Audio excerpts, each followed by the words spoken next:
All right, I just wanted to talk about a few cool features that you can have. You can do this feature without this and just Koala, or without Koala and just this, but it's kind of fun to have both. And one feature you can't, it's not that you can't do it, but it's kind of nice having Koala for this feature. So let me just get right into it without further ado. So I have some samples here. I'm going to show you here. That's these samples, and they are set to loop. If you check loop, that's on gate. I'm gonna take gate off, put loop on.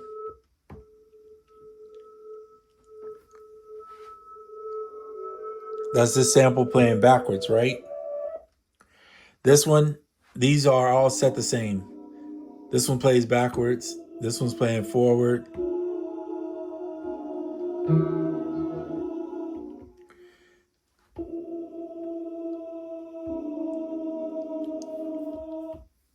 This one I'm gonna put on loop.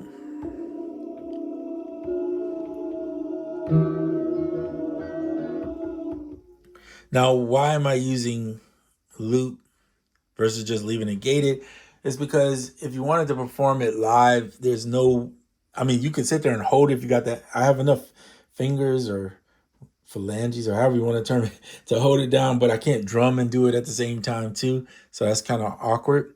So if you use the loop, and this is beginner to some people, I know it's not anything new. You can do this in other things like an MPC, and it's not anything new, but it's just something that I'm personally liking about using these two together. So being able to just have the loops, now you can create parts or stop them, right? So I could start with,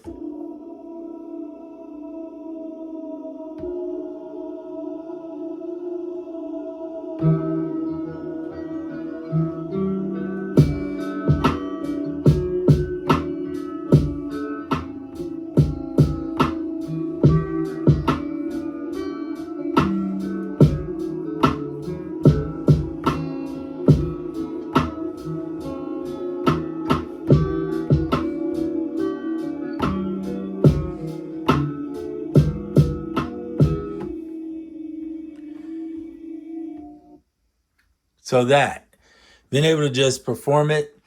And I know you might say, well, I don't want to perform. Okay, well, then it probably doesn't benefit you.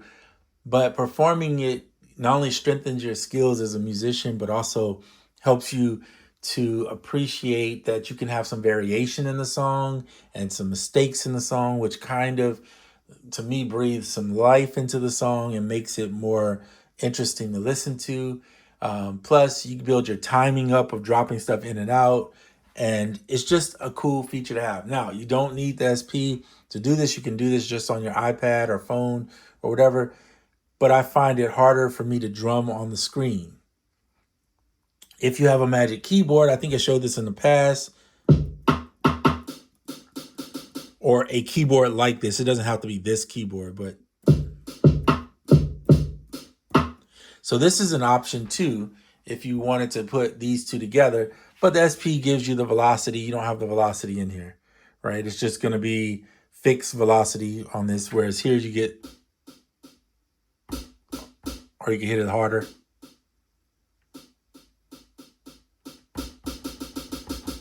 Really loud, and change that. So the options are there. Either way, no one is right or wrong. It's just whatever you choose personally to have. All right, so let's talk about one more feature and then I'll end this. But this one here is interesting because it can give you some unique sample ways to sample. Now typically you go in here, let's say if you picked this sample, you would go in and just you might go auto chop, right? And you might do equals, or you might even do the lazy or transients, whichever one you do. But you'll see it says not enough space for free pads for chop. And this is going to happen more often than not because you only have 4 banks, A through D. So if you get 97 chops, you're not getting that. You're not going to put 97 chops in there. The SP, though, however, has A through J. So there are some free banks on the back side that you can use past the D, which gives you more space to sample. Now, the difference is it doesn't, you're going to have to, when it's in A through D, it's in koala mode, I guess you want to call it, for lack of better words. But if I press E, now this is the SP. So this is something you're not going to get having just koala. But koala, because you can see all these chops placed for you, you can set up a choke group.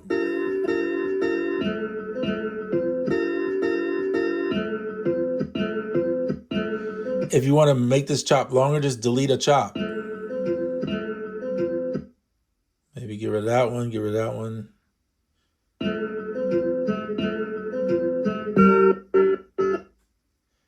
I'm going to get rid of some of these. Maybe slide that way.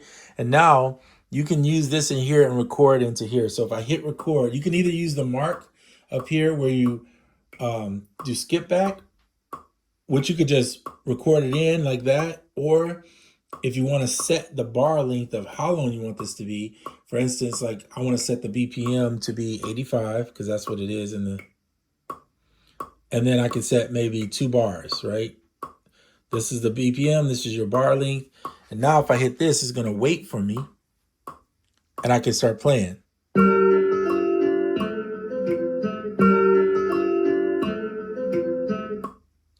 So there's my sample. Go back to E, set it on loop.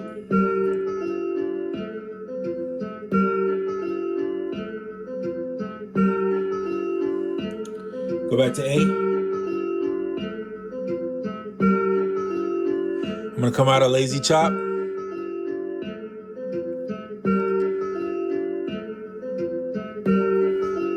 And now I can play with it.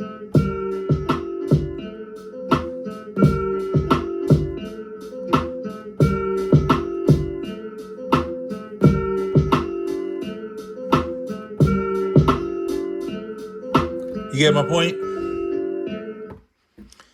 So you have the ability to jump between Koala and the SP404. Use the auto chops to pick random parts of it in there and then start creating that way. And now if you want to record this back, you could do that too. So you could press this button here.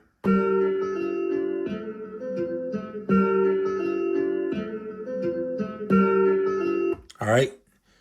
And I know this is the spot right here. You can't set the length in here, which would be kind of nice if you could set a pad length. It's the way you can do in the SP, but that's okay because it at least has the ability to hit the 0 cross point. And now you know that's a 2-bar loop. If you want to just increase it, you could just normalize it, or you could stack them until you get the proper.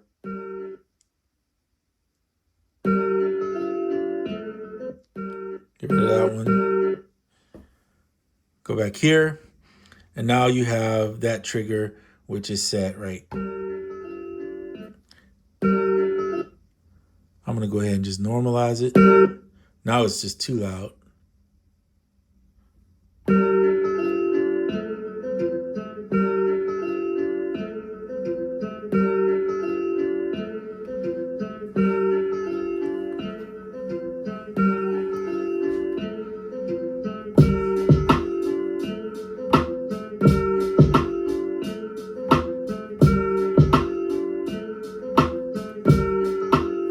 Get it?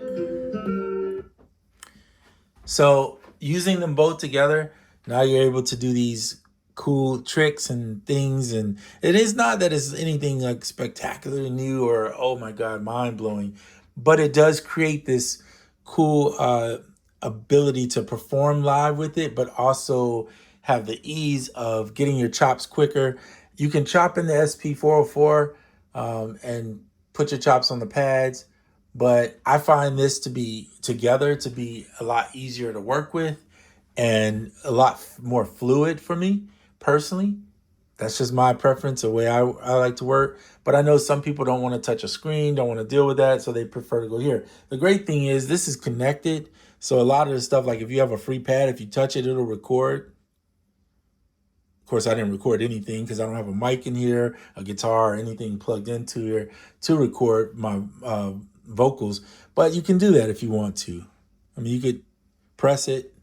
Again, not having anything in here is not going to record anything. But this thing is an audio interface too. By the way, the sound is not coming from, is coming through here out to the speaker. So you also have the audio interface. So these are just some of the things I enjoy about using these two together. Soon I'll be using some videos where I show you this with the MPC and how I might use it.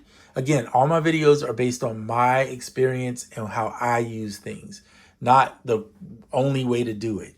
I know there's a lot of people, well, you could do this. Okay, you could, but that's how you would use it. So I'm just showing you my way, and you can take what you can from the video. And I appreciate all of you who watch and comment on the videos. Please keep it positive in the comments.